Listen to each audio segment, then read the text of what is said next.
अस्सलाम वालेकुम, hope you are doing okay. Physics FSc first year का कोर्स हमने स्टार्ट किया है जो कि तमाम बोर्ड से रिलेटेड है और इसमें हमने फर्स्ट चैप्टर और सेकंड चैप्टर हमने ऑलमोस्ट डन किए हुए हैं। थर्ड चैप्टर हमने स्टार्ट किया जिसका हमारे पास नेम है फोर्सेस एंड मोशन। और इस चैप्टर के हमने अगर टॉपिक्स की बात की जाए तो हमने 3.6 तक हमने कर लिया और आज हमारा जो टॉपिक है उसका नेम हमारे पास है 3.7 न्यूटन्स लॉ ऑफ मोशन हमारे पास है। ये हमारे पास न्यूटन के जो हमारे पास लॉस थे, 3 लॉ थे, first law of motion, second law of motion and third law of motion, उसको हम डिटेल से डिस्कस करेंगे। फर्स्ट लॉ ऑफ मोशन हम सबसे पहले डिस्कस कर लेते हैं। यहाँ पर हमारे पास इसकी स्टेटमेंट है, an object remains at rest और in uniform motion in a straight line unless it is compelled to change by an external net force. तो आपको मैं अगर सिंपल तरीके से समझाऊँ तो हमारे पास फर्स्ट लॉ ऑफ मोशन की दो स्टेटमेंट के दो पार्ट्स हैं। तो पहले पार्ट में कहते हैं कि a body in a state of rest it will be remain in a state of rest. मतलब ये कि अगर हमारे पास एक बॉडी रेस्ट पोजीशन में है तो ये हमेशा रेस्ट में ही रहेगी। और इसी तरीके से इसका पार्ट भी है, उसमें कहते हैं if a body in a state of motion so it will be remain in a state of motion. कि अगर हमारे पास एक बॉडी मोशन में तो ये अपनी मोशन हमेशा के लिए कंटिन्यू करेगी। आखिर में एक और पॉइंट है, अनलेस या until an external force there is no external force applied on it. शर्त बीच में ये है कि हमारे पास एक्सटर्नल फोर्स क्या होनी चाहिए, अप्लाई नहीं होनी चाहिए। अब एक्सटर्नल फोर्स हमारे पास कौन कौन सी हैं? एक्सटर्नल फोर्स हमारे पास एयर रेजिस्टेंस आ सकता है, ग्रेविटेशनल फील्ड हमारे पास आ सकती है, मतलब हमारे पास ज़मीन की जो कशिश ग्रेविटी है वो आ सकती है, ड्रैग फोर्स आपके पास आ सकता है, एयर रेजिस्टेंस, इसी तरीके से फ्रिक्शन आपके पास आ सकता है।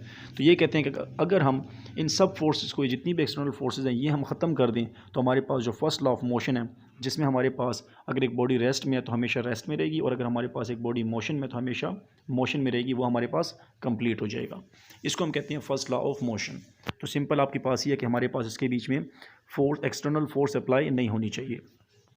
अब हमारे पास डेली लाइफ में इसकी एग्जांपल्स अगर मैं लूँ तो यहाँ पर सिंपल कहते हैं कि जब हम ब्रेक्स अप्लाई करते हैं एक बस के ऊपर तो वहाँ पर जो हमारे पास फोर्स में फील होती है वो हमारे पास फर्स्ट लॉ ऑफ मोशन ही वहाँ पर अप्लाई हो रहा है। कि फॉर एग्जांपल यहाँ पर देखिए हमारे पास लॉ ऑफ इनर्शिया भी फिर आ जाता है कि हमारे पास जो फर्स्ट लॉ ऑफ मोशन है उसको हम लॉ ऑफ इनर्शिया भी कहते हैं कि अगर एक बॉडी हमारे पास रेस्ट में है तो वो रेस्ट में ही रहना चाहिए, अगर हमारे पास एक बॉडी मोशन में है तो वो हमारे पास मोशन में रहना चाहिए। तो हम जब भी हम बस के ऊपर ब्रेक्स अप्लाई करते हैं तो उसमें आप देखा होगा कि हमें फॉरवर्ड पुश हमें मिलता है, तो वहाँ पर हमारे पास जो फोर्स अप्लाई हो रही है हमारे पास लॉ ऑफ इनर्शिया को ही वो ओबे कर रही है। इसी तरीके से आप अगर किसी बॉल को किक करें तो वो हमारे पास मोशन कंटिन्यू कर देता है, लेकिन थोड़ी देर बाद जाके वो रुक जाता है। तो इसका मतलब ये है कि उसके ऊपर कोई ना कोई एक्सटर्नल फोर्सेस लग रही हैं, तभी वो वहाँ पर जाके रुक जाता है। तो कौन कौन सी फोर्सेस वहाँ पर लग रही हैं? सबसे पहली फोर्स उसके ऊपर फोर्स ऑफ ग्रेविटी लग रही है जिसको रोक रही है, फिर उसके पास उसके ऊपर फोर्स ऑफ फ्रिक्शन भी लग रही है और साथ ही साथ हमारे पास एयर रेजिस्टेंस भी लग रहा है। तो इन तमाम एक्सटर्नल फोर्सेस की वजह से वो बॉडी हमारे पास रेस्ट में आ जाती है। यहाँ पर अगर हम फर्स्ट लॉ ऑफ मोशन को ओबे करें, यहाँ पर हम अगर एक्सटर्नल फोर्सेस को हटा दें किसी तरीके से तो हमारे पास वो बॉल जो है वो कंटिन्यू करेगा अपनी मोशन। तो उम्मीद है कि आप लोगों को समझ आ रही है फर्स्ट लॉ ऑफ मोशन की। अब हम जाएंगे सेकंड लॉ ऑफ मोशन की तरफ। फर्स्ट लॉ ऑफ मोशन के बाद हमारे पास है सेकंड लॉ ऑफ मोशन और जिसकी स्टेटमेंट हमारे पास कुछ इस तरीके से है कि when a force act upon a body acceleration is produces in the direction of force which is directly proportional to the magnitude of that force and inversely proportional to the mass of that object। देखिए हमारे पास statement है और इसी statement से हम अपनी mathematical equation लेंगे। तो मैथमेटिकली अगर मैं यहाँ से इसकी इक्वेशन निकालूँ, सबसे पहले उन्होंने बोला कि हमारे पास जब भी एक बॉडी के ऊपर फोर्स लगाई जाती है तो उसके बीच में क्या चीज़ प्रोड्यूस होती है, एक्सेलरेशन। और उसी एक्सेलरेशन के बारे में इन्होंने बताया कि हमारे पास वो एक्सेलरेशन डायरेक्ट प्रोपोर्शनल है फोर्स के। तो हमारे पास फर्स्ट इक्वेशन है acceleration is directly proportional to force, ये हमारे पास इक्वेशन फर्स्ट है। सेकंड में कहते हैं कि this acceleration is inversely proportional to the mass of the object, के मतलब हमारे पास जितना मास ज़्यादा होगा उतनी एक्सेलरेशन कम आएगी। यहाँ पर देखिए एक डायग्राम भी मैंने बनाई है।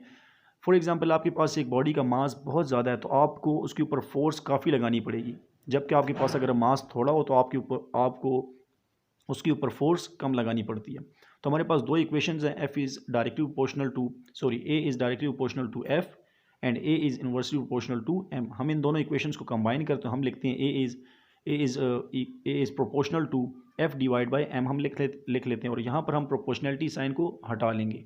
जब हम प्रोपोर्शनलिटी साइन को हटाते हैं तो उसकी जगह हम कोई कांस्टेंट पुट करते हैं। यहाँ पर हमने कांस्टेंट पुट किया के और इस के की वैल्यू हमारे पास है 1। तो फाइनली हमारे पास आ गया a is equal to F by m आ गया। हम क्रॉस मल्टीप्लाई करते हैं हमारे पास आ जाएगा F is equal to M A. तो जो एम ए हमारे पास है ये हमारे पास है न्यूटन की जो सेकंड लॉ है, इसका हमारे पास ये फाइनल इक्वेशन है। अब यहाँ पर हम इसकी एग्जांपल्स डिस्कस कर लेते हैं। सबसे पहले हमारे पास एग्जांपल है pushing a car and a truck. जब आप किसी कार को पुश करेंगे और ट्रक को पुश करेंगे तो देखें हमारे पास कार और ट्रक के मास में डिफरेंस है बहुत ज़्यादा। जिस चीज़ का मास ज़्यादा होगा उसके ऊपर एक्सेलरेशन कम आएगी, मीन्स दैट उसके ऊपर आप फोर्स ज़्यादा लगाओगे, क्योंकि हमारे पास इन्वर्स रिलेशन है मास और एक्सेलरेशन हमारे पास इन्वर्स में। तो जिसका मास ज़्यादा होगा उसके ऊपर फोर्स भी ज़्यादा लगेगी। पुशिंग अ शॉपिंग कार्ट, जब आप किसी शॉपिंग कार्ट को पुश करते हैं उसके ऊपर भी जो हमारे पास फोर्स लग रही है वो भी हमारे पास सेकंड लॉ ऑफ मोशन के मुताबिक लग रही है। एक और अगर एग्जांपल यहाँ पर मैं आपके पास लूँ तो यहाँ पर हमारे पास एक एग्जांपल है कार क्रैशिंग की। जब हमारे पास दो कार्स आपस में टकराती हैं तो सिंपल आप देखें कि जो हमारे पास कार छोटी होती है, मतलब जिस कार का मास हमारे पास छोटा होता है वो उसको नुकसान ज़्यादा होता है। तो मतलब वही हमारे पास सेकंड लॉ ऑफ मोशन यहाँ पर अप्लाई हो रहा है कि जिसका मास हमारे पास ज़्यादा है तो उसके बीच में हमारे पास उसकी जो एक्सेलरेशन है वो भी ज़्यादा प्रोड्यूस हो रही है। तो जो ट्रक अगर गाड़ी से टकराएगा तो ट्रक का मास हमारे पास ज़्यादा है तो वो ज़्यादा एक्सेलरेशन किसको ट्रांसफ़र करेगा, कार को ट्रांसफ़र करेगा, जिससे ज़्यादा नुकसान होगा कार को। अब हमारे पास है थर्ड लॉ ऑफ मोशन और इसकी स्टेटमेंट हमारे पास काफ़ी सिंपल है, मोस्ट कॉमन लॉ है, काफ़ी जगहों पर हमारे पास इस्तेमाल होता है। इसमें कहते हैं action and reaction are equal in magnitude but opposite in direction. मतलब क्या हुआ कि हमारे पास अगर एक चीज़ को के ऊपर आप एक्शन करते हैं, अमल करते हैं, तो उसका आपको उस रिएक्शन मिलता है या रद्द अमल भी उसका होता है, लेकिन उसकी डायरेक्शन क्या होती है आपके पास ऑपोजिट होती है और मैग्नीट्यूड में दोनों सेम होते हैं।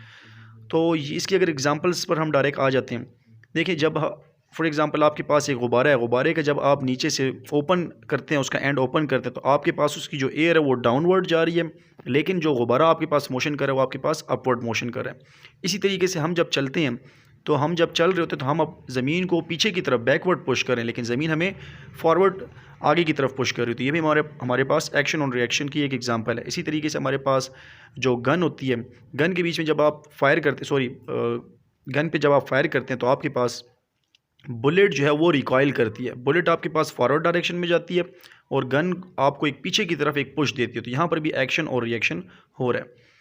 इसी तरीके से हमारे पास जो रॉकेट्स होते हैं, रॉकेट्स अपना प्रेशर डाउनवर्ड करते हैं, या आपके पास एक्शन है। रिएक्शन में क्या होता है कि रॉकेट आपके पास अपवर्ड मोशन कर रहा होता है।